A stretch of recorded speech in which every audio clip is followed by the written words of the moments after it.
Alrighty, so for our lesson today, we're going to be learning about the percent proportion, but I just wanted to do a quick review first.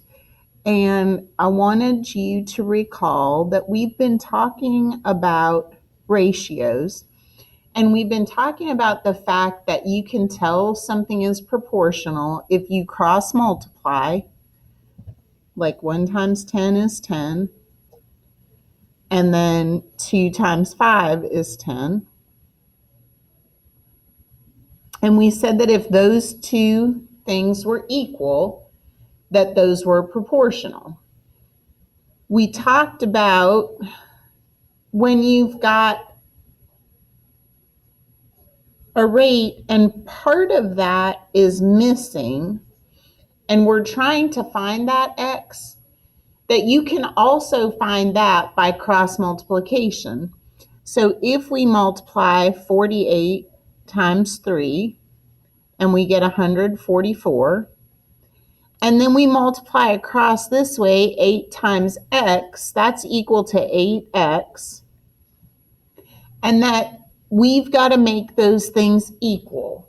So we've got 144 on one side, and then we've got 8 times some number that we don't know that's going to give us 144, so that's proportional. So in order to find that, we split that equation, and we're dividing by 8 so that I get that x all alone. And 144 divided by 8 is going to give us 18. And 8 divided by 8 gives us 1x. So that x right there has to be 18. So that when we replace the x with 18, when we cross multiply here, 48 times 3 is 144. And then 8 times 18 is also 144. So all we're looking for is that number that makes that true. So that's all just a brief review. And today we're going to be talking about the percent proportion. And these are the notes that you should have. And we're using the percent proportion to solve problems. So you can solve problems in different ways, but I want to work today just on the percent proportion. So we've got this proportion that we're going to be using where we put a part over a whole, and that's going to equal the percent over 100. So we've got this problem where we've got what is 25% of 92.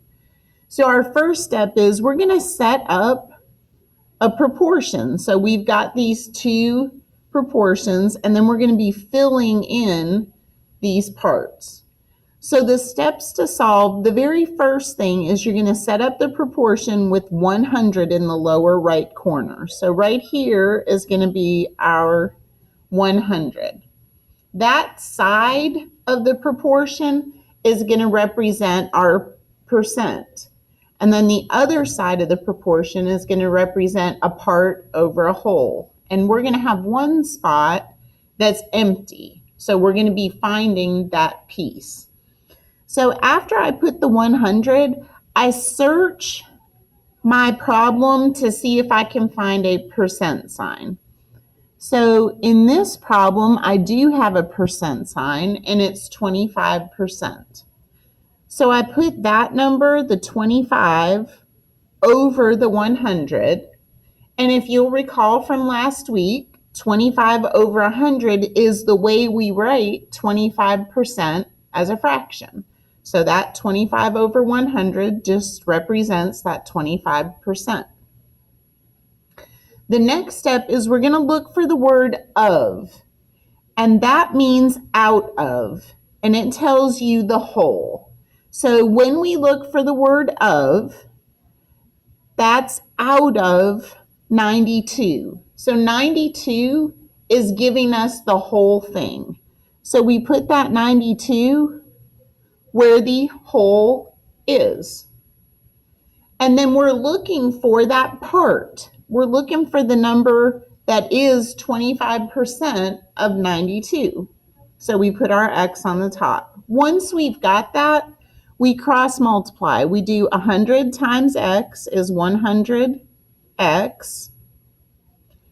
And then 92 times 25 is 2,300.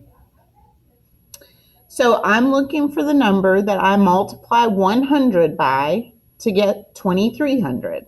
And some of you may know that, and others may need to divide. So we're going to divide by 100. And 100 divided by 100 just gives me 1x. And 2,300 divided by 100 is 23. So the answer to this particular problem, what is 25% of 92? That number is 23. We go to the next page in the notes, and the P stands for the part, the W stands for the whole, and then we've got our percent over 100. So remember, the first step is that you're setting up your proportion, and you're putting your 100 down in this bottom corner. Remember that this side represents the percent, and the other side represents the part over the whole.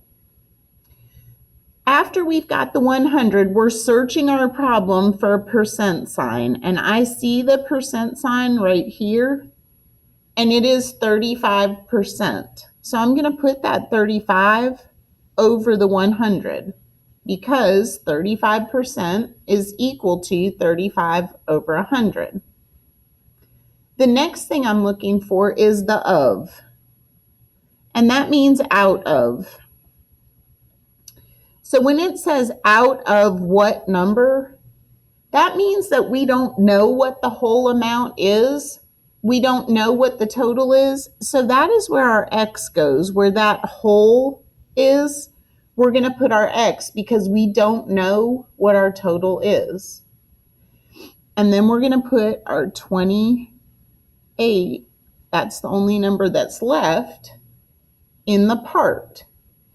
And then we're going to cross multiply. So we're going to do 28 times 100 is 2,800. And then x times 35 is 35x. So we're trying to figure out 35 times some number is equal to 2,800. And in order to figure that out, we just need to divide both sides of our equation by 35.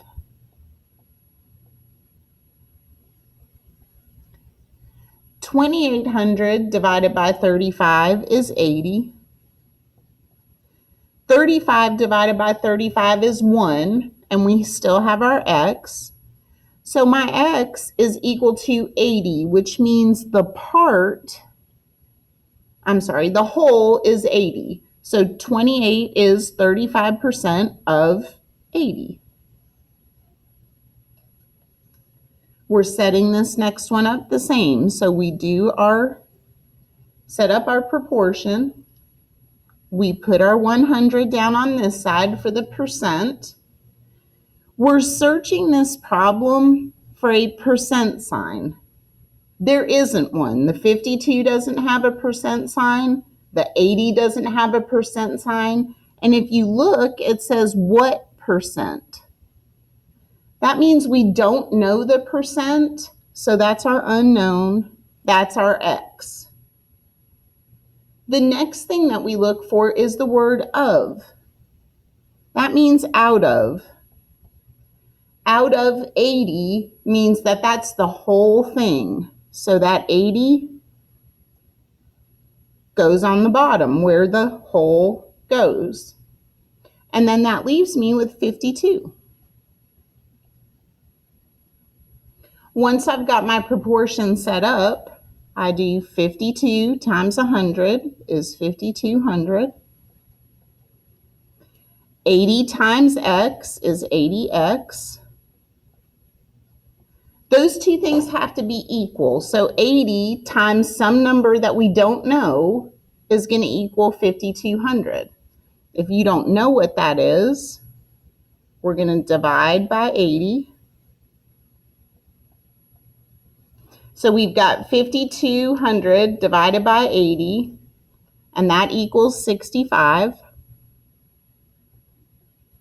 80 divided by 80 is just 1x, which means that my x equals 65.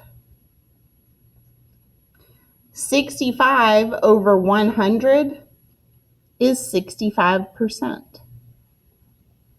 So 52 is 65% of 80. All right, we've got the last one. We're going to set this up. Our 100 goes on the bottom. We are looking for a percent sign in our problem. So 250 does not have a percent sign. 60 does not have a percent sign. And it says what percent? That means we don't know what the percent is. That's what we're trying to find. So that's our x. That's the thing we don't know. Then we look for the word of. That of means out of. The out of gives you the total. So it's out of 250. So that is my whole thing, 250. That leaves me with my 60. Once I've got that proportion, I go ahead and cross multiply. So 60 times 100 is 6,000. 250 times x is 250x. Those two things have to be equal. So I'm looking for 250 times some number that I don't know has to equal 6,000. In order to figure out what that number is, I divide by 250.